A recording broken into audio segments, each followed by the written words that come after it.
मंशियात फरोशों के खिलाफ सख्त कार्रवाई को जारी रखते हुए बारामुल्ला में पुलिस ने बदनाम जमाना मंशियात फरोश की लाखों रुपए मालियत की जायदाद को किया जब्त। पुलिस ने बताया कि बदनाम जमाना मंशियात फरोश मुदस्सिर अहमद शाह साकिन चंदर सीरा की जायदादें 6 मरला अराजी और लाखों रुपए मालियत की जेर तामीर पोल्ट्री फार्म को जब्त कर लिया गया है। मुतल्लिका मुलजिम इस वक्त NDPS एक्ट के तहत central jail court Bhalwal Jammu में बंद है।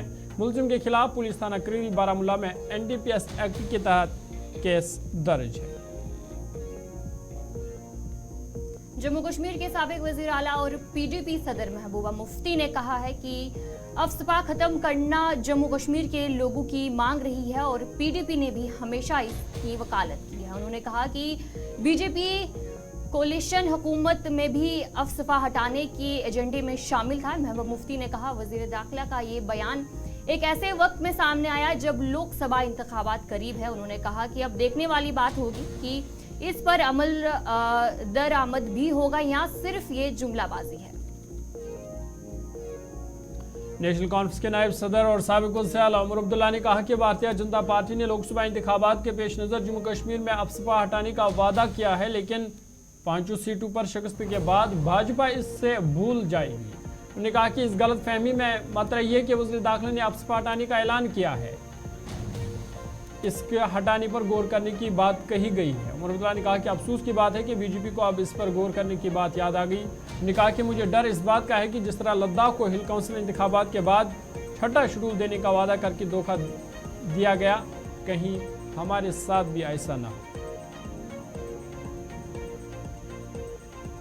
महकमा मौसमियात श्रीनगर के डायरेक्टर मुख्तार अहमद ने कहा कि 2 मगरबी हवाओं की लहरें के बाद दीगर वादी वर्द हो रही हैं, जिसके नतीजे में गुज़िश्ता रोज कई इलाकों में हल्की बारिशें और बर्फबारी हुई है। उन्होंने कहा कि आज यानी 28 मार्च को मौसम आबर आलूद रहेगा, ताहम कुछ पहाड़ी इलाकों में हल्की बर्फबारी जबकि कुछ मैदानी इलाकों में हल्की बारिशें हो सकती हैं। उन्होंने कहा कि 31 मार्च दोपहर तक पहाड़ी इलाकों में कई की हल्की बर्फबारी जबकि मैदानी इलाकों में हल्की सी दरमियाना दर्जे की बारिशों का इम्कान है और 31 मार्च से 5 अप्रैल तक मौसम खुश रहने का इम्कान।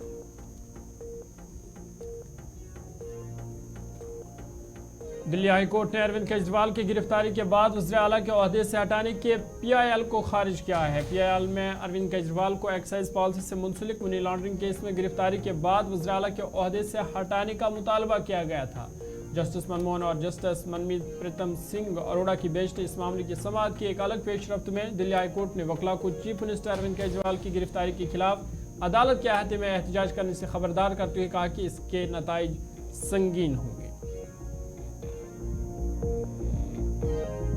वजीर दिफा राजनाथ सिंह ने कहा कि अगर जरूरी हो तो उनकी हुकूमत अग्निवीर भर्ती स्कीम में तब्दीली के लिए तैयार है। उन्होंने कहा कि हुकूमत ने इस बात को यकीनी बनाया है कि अग्निवीरों का मुस्तकबिल महफूज हो। वजीर दिफा ने कहा कि सेना में जवान होना चाहिए और इन्हें लगता है कि नौजवान ज्यादा पुरजोश हैं और जरूरत पड़ने पर 2 तब्दीलियां भी कराएंगे। अग्निवीर भर्ती होने वाले जवान 4 साल की मुद्दत के लिए खिदमत अंजाम देते हैं, जिसमें 6 माह की तरबियत शामिल होती है, जिसके बाद 3.5 साल की तैनाती होती है। सर्विस रिटायरमेंट के बाद इन्हें मसला अफवाज में जारी चार्ज रहने के लिए दरख्वास्त देने की अहल की है।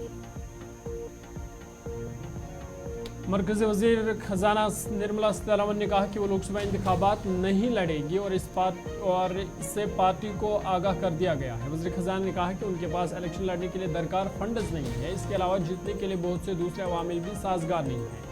सीतारमण ने कहा कि BJP सदर JP नड्डा ने उन्हें आंध्र प्रदेश या तमिलनाडु से इंतखाब लड़ने का इख्तियार दिया, ताहम 10 दिन तक सोचने के बाद उन्हें सिर्फ ये कहने के लिए वापस आई कि शायद नहीं, मेरे पास इलेक्शन लड़ने के लिए उतने पैसे नहीं हैं।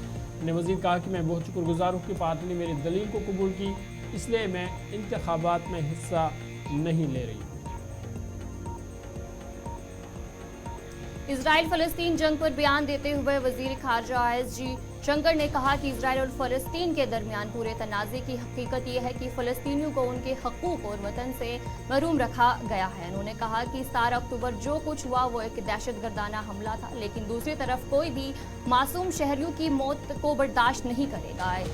एसजी शंकर ने कहा कि जवाबी कार्रवाई पेश की जा सकती है, लेकिन मासूम शहरियों को निशाना बनाना अमल का तरीका नहीं है। जवाबी कार्रवाई सिर्फ बैनुल-अक़वामी इंसानी कानून के मुताबिक की जानी चाहिए।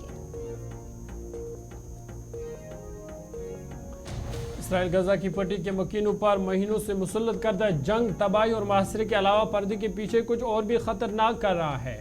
अल अरबिया की रिपोर्ट के मुताबिक गुज़िश्ता महीनों में इसराइली फोर्स की जानिब से की गई बहुत सी गिरफ्तारी की कार्रवाइयों से ये बात सामने आई है कि वो चौकियों से गुजरने के दौरान गजा के लोगों के चेहरों को स्कैन करते हैं। इसराइली अफवाज एक मसनूई ज़हानत का प्रोग्राम इस्तेमाल करती है जो चेहरों को पहचानती है, उनकी तस्वीर जमा करती है और उन्हें आर्काइव या इंडेक्स में रखती है। यह जदीद प्रोग्राम सिर्फ चंद सेकंड में लोगों के नामों की शनाख्त भी कर सकते हैं। जनूबी अलबनान में एक हंगामी अमदादी मरकज पर इजराइल हमले पर 16 अफराद हलाक और मुताद दीगर जख्मी हो गए हैं। मीडिया रिपोर्ट्स के मुताबिक इसराइल जंगी तैयारियों ने अलुब्रिया गांव में मुस्लिम ग्रुप अला मुंसलिक इस्लामिक हेल्थ अथॉरिटी के हंगामी और अमदादी मरकज को तबाह कर दिया है, जिससे 7 पैरा मेडिकल हलाक हो गए हैं, जख्मी हो गए हैं। इस्लामिक हेल्थ अथॉरिटी ने एक बयान जारी करते हुए कहा कि इनके मरकज पर हमला एक घिनौना जुर्म है और बैनुल-अक़वामी क़वानीन की संगीन खिलाफ वर्जी है। बयान में कहा गया कि हम इस घिनौने जुर्म का इर्तिकाब करने वाले फरीक को मुकम्मल तौर पर जिम्मेदार समझते हैं और हम अलबनान हुक्काम से भी अपील करते हैं कि वो मुजरिमों के खिलाफ बैनुल-अक़वामी अदालतों में मुकदमा चलाने के लिए ज़रूरी इक़दाम करें।